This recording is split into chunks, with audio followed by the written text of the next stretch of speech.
This is RTP. This is RTP180.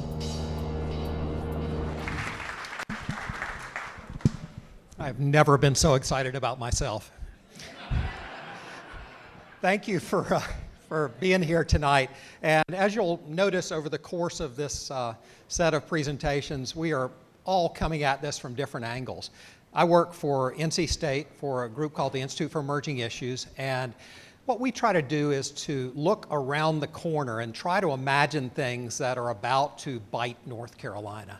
And we try to come up with ideas that might make us better prepared from a public policy standpoint to deal with those.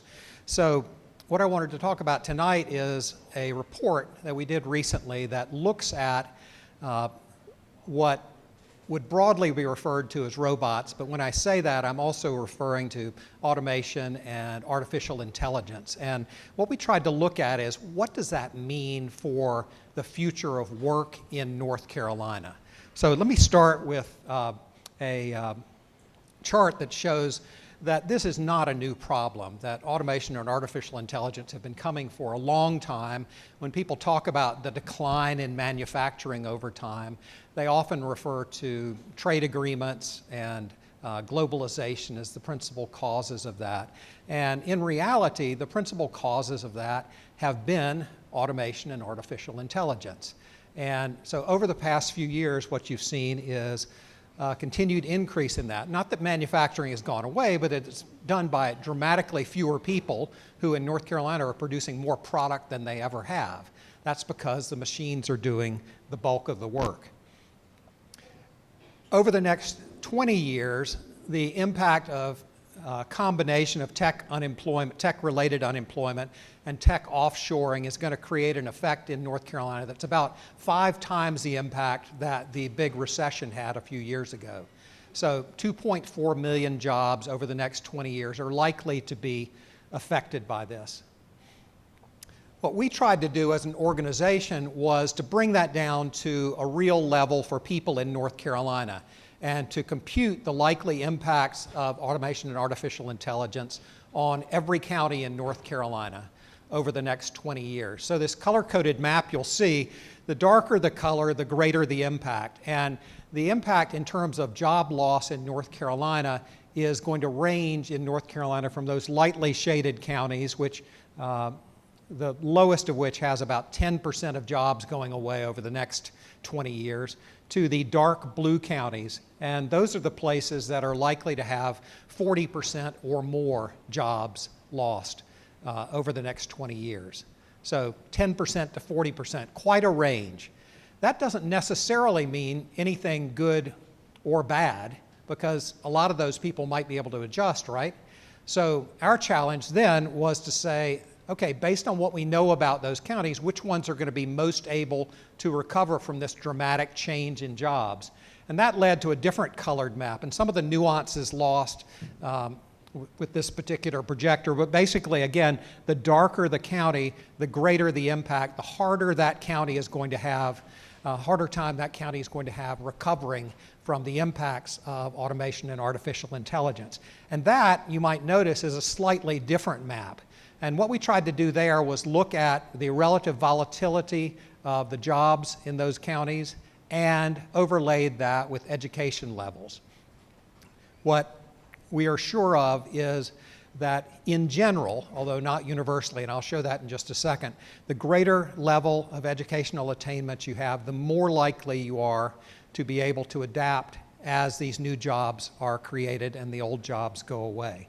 So that's a completely different map, and you'll see in this area that Durham and Raleigh, I think out of a scale of 100, those ranked 94th, Wake County, and 97th, Durham County in the country, in the state as far as counties that are going to be affected. So they were among the least affected. The least affected, anybody want to guess? In the state of North Carolina? Orange County. Orange County. Buncombe actually is facing some pretty significant, on the job loss scale, they're one of the bottom 5. They're most likely to lose jobs. They're going to lose about 39% of their jobs by 2040. They will recover more quickly, so you can see they're not one of the darkest colored maps, but they're also not number one. Number one is Orange County. They are the least likely to be affected. In spite of losing a lot of jobs, they're the most likely to be able to recover from that. So this is just a chart, and those of you in the back will have, or over 40, will have trouble seeing some of these numbers. But basically, it's a mix of high skill and low skill jobs that are going to be affected by automation. Most of the rhetoric so far has been talking about relatively low skill jobs that are going to go away due to automation. As we get down the road a little bit further, you'll see more high-tech jobs. Many people will be very excited about number one on this list. 99% probability over the next 20 years that telemarketers will just go away, or there'll be one left and he'll be doing everything. So good news there, but you'll also notice accountants and auditors are facing a tough road ahead. The finance industry is going to go through some dramatic changes over the next little bit. If you're a radiologist, many more of those MRIs and other x-rays are going to be read by machines than have historically been read in the past. That means fewer radiologists. On the other end of the spectrum, you'll see that some folks who don't necessarily have high degrees of education are still going to be highly valued. Think about home health care workers. It's really hard to automate a back rub. It's really hard to automate direct care. Clergy, likely to be safe.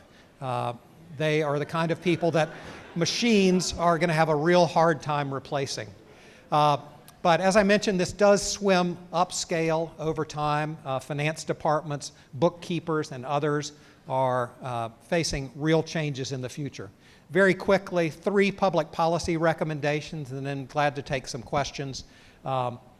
First, educational attainment does not necessarily mean safety. I was listening to a speech earlier this week by Antoine Agtemel, who wrote this book called The Smartest Cities in the World. And what he said, those who are most likely to be successful and safe in the future are those that are best at adapting. So you can have a high degree of education attainment and not be able to adapt to the changes that are about to come, and you are vulnerable. Second, EQ plus IQ makes you less vulnerable. Those who work in high emotional intelligence jobs are least likely to be replaced by robots or artificial intelligence. And finally, just a plea to everyone to reach out to everyone you can, and if you have a young person in your home, tell them that their future is going to be one of lifelong learning. You can't expect to stay with the exact skill set that you emerge from high school or community college or a university with and expect that 20 years from now you're going to be doing the exact same thing. So those are my 3 recommendations. If you're interested in more about the report, I would recommend 2 things. First, a great documentary that WRAL did last year that was largely based on the data that we had called, and this is the title of the presentation, Connecting the Bots. And the other is the very long URL here. But if you just go to emergingissues.org, you can search for the disruption index. So if you'd like to know more about a particular county in North Carolina or some of the methodology that we use to do these projections, you can find it there. Be glad to take some questions. All right, let's give it up.